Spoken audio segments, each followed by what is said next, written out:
Oaklawn Cemetery in Tulsa is still open. People park along the drive and walk in with flowers. They visit grandparents, husbands, children.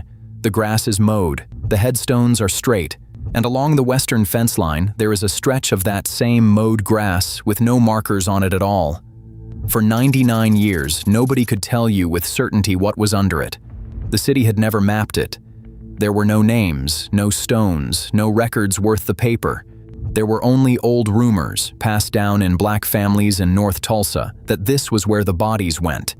In 1921, a white mob destroyed a neighborhood called Greenwood. As many as 300 people were killed. More than 1,000 homes and businesses burned. Not one person was ever prosecuted for any of it. Then radar went across that grass, and what came back stopped the room. We will come back to what the radar found. And to the second thing, the object the forensic team pulled out of one of those graves, the piece of physical evidence that ended any argument about how these people died.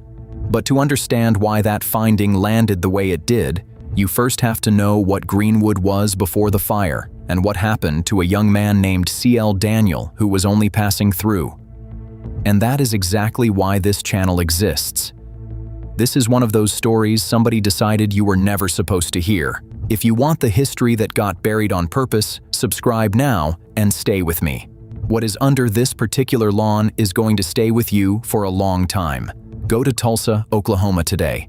Oaklawn sits just south of downtown, near the highway. It is not hidden. It is not remote. You can drive past it in 40 seconds on your way somewhere else. Walk into the southwest corner, toward the old section that was set aside a century ago for people who could not afford a burial. Section 20. There is nothing to look at. Grass, a fence, traffic noise, the tops of office buildings a few blocks north. That is what makes it work. A place that looks like nothing is the easiest place in the world to forget. Now go back to what stood a mile north of there. Greenwood was 35 blocks of black-owned Tulsa. Oil money had come into Oklahoma, and black Tulsans were locked out of white businesses, so they built their own and kept the money inside the neighborhood. 2 newspapers, a hospital, a library, dozens of grocers and tailors and doctors and lawyers, 2 theaters, hotels, churches with real congregations and real budgets. People called it Black Wall Street, and the name was not marketing. $1 was said to circulate through that district many times over before it ever left black hands. Picture an ordinary Saturday there in 1920. A man finishes a shift in the oil fields, gets a haircut from a black barber, buys a suit from a black tailor, takes his wife to a black-owned theater. His children go to a school with black teachers. If he gets sick, a black doctor sees him in a black hospital. This was 32 years before Brown versus Board. This was a generation after Reconstruction had been dismantled. And in a state that had written segregation into its first constitution, 10,000 black people had built something that worked. That is the part you were not taught, not the fire, the fact that it was working. On the 30th of May 1921, a 19-year-old shoeshiner named Dick Rowland stepped into an elevator in the Drexel building downtown.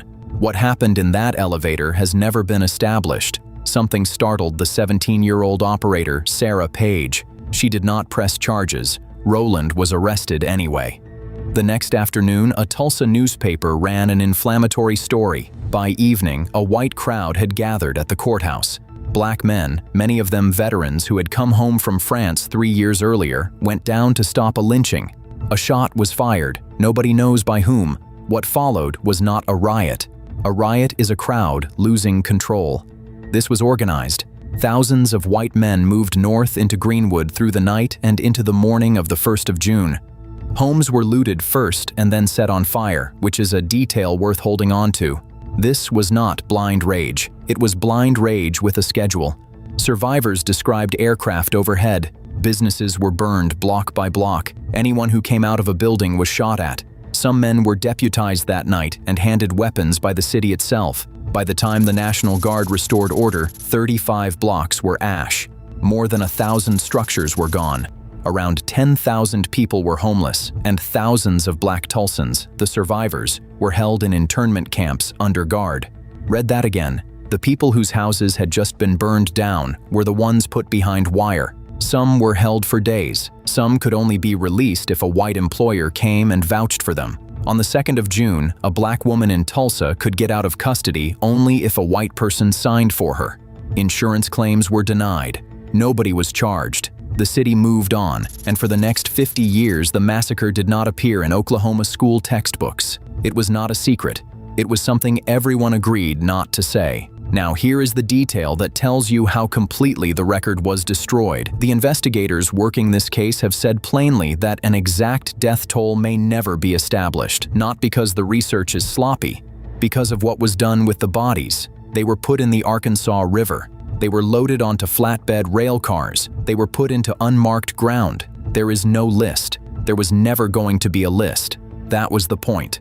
Sit with that. So let me tell you about one man, so this does not stay a number. His name was C.L. Daniel. He was born in July of 1896 in Newnan, Georgia. His father died when he was a boy. His mother was named Amanda. He served in the United States Army in the First World War. He came home injured and was honorably discharged because of it, partially disabled, in his early 20s, a veteran of the war that was supposed to end all wars. He had been working in Utah. He was trying to get back to Georgia, back to his mother. He had no ties to Tulsa, none. He was almost certainly just passing through. He was killed on the 31st of May, 1921, the first day. His mother never found out where he was buried. In 1936, 15 years later, Amanda Daniel was living in poverty in Georgia. She went to a local attorney and asked him to write to the Veterans Administration about her son's benefits.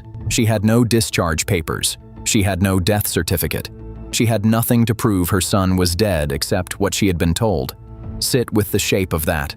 A mother, 15 years on, in destitute circumstances, still trying to get an American government office to acknowledge that her son had died, not to punish anyone, not to get justice, just to be believed enough to receive what a soldier's mother was owed. The attorney wrote the letter anyway. In it, he explained that she was going to have difficulty establishing the death, and then he set down the reason, in one plain line.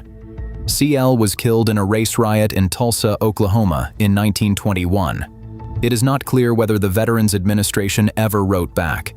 It is not clear whether Amanda Daniel ever received $1. That letter sat in the National Archives for 88 years, and in the same records, researchers found something else. A letter C.L. Daniel had written himself. In it, he says he has traveled this country over and that he wants to get home. He never got home. He got as far as Tulsa.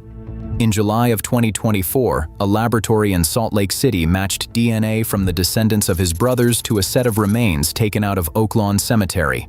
Burial number 3, the Old Paupers section, along that fence line. 103 years after his mother stopped knowing where he was, a machine told his family exactly where he had been the whole time. He was the first victim of the Tulsa Race Massacre ever identified by name from those graves. Now, how did anyone find him? You cannot excavate a working cemetery on a hunch. Oaklawn is full of people whose families still visit.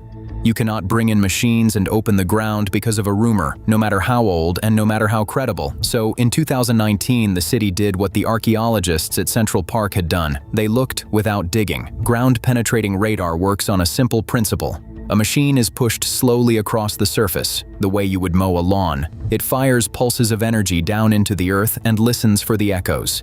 Undisturbed soil answers one way. A shaft that was dug and then filled back in answers another. Voids, coffins, and disturbed fill all return their own signature.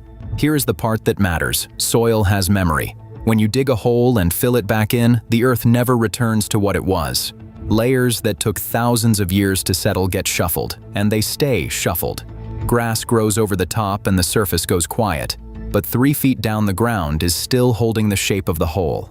The team walked that grid across Oaklawn line by line, slow, patient, back and forth, while a few hundred feet away people were laying flowers on marked graves, and the ground answered. The scans showed anomalies, shapes consistent with grave shafts, in ground that no cemetery record accounted for, sitting exactly where the old rumors in North Tulsa had always put them. Imagine watching that screen, watching the outline of a hole nobody wrote down rise out of the dirt beneath a lawn, in a city that spent 50 years insisting there was nothing to discuss.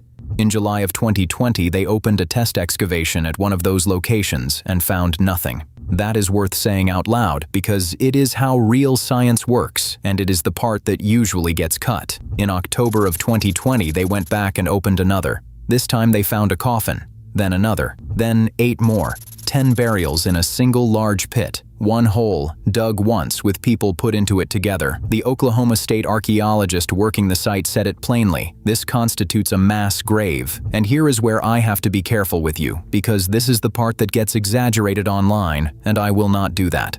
Section 20 was a paupers section. Poor people of every kind were buried there for decades, before 1921 and after it. An unmarked grave at Oaklawn is not automatically a massacre victim. Finding 100 graves does not mean finding 100 victims. The team knows this, which is why the criteria are strict. Adults. Plain wooden caskets, no marker, consistent with a June 1921 burial. Only those go to the on-site laboratory. Through 5 excavation seasons, from 2021 through the autumn of 2025, well over 200 previously unrecorded graves have been located at Oaklawn. Around 60 individuals have been exhumed for analysis. 2 have been identified by name. That ratio is not failure. That is what honest forensic work looks like at a 100-year distance. But the trauma evidence is not ambiguous.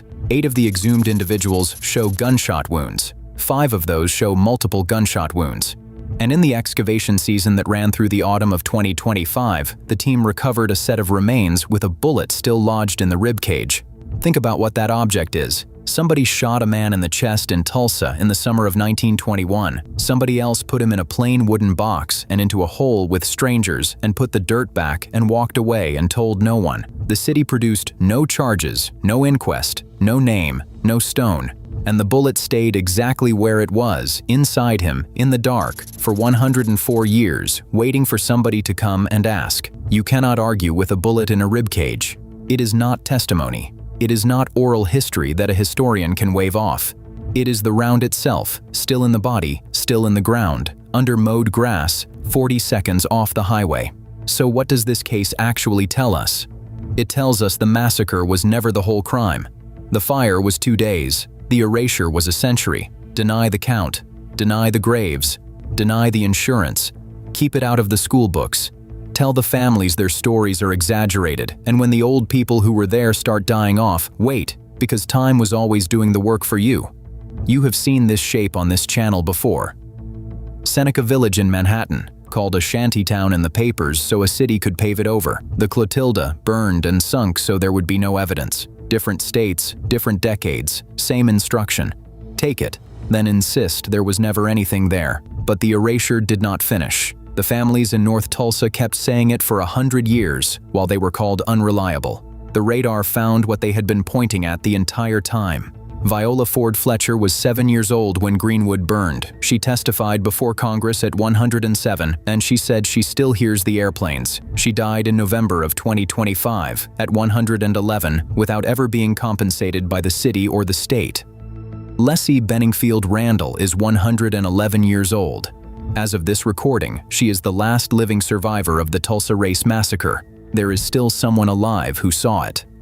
Well, now you know what is under that grass. If this is the kind of history that was kept from you, the kind somebody went to the trouble of burying, subscribe. This channel goes and digs it up. And tell me in the comments, whose story should we uncover next?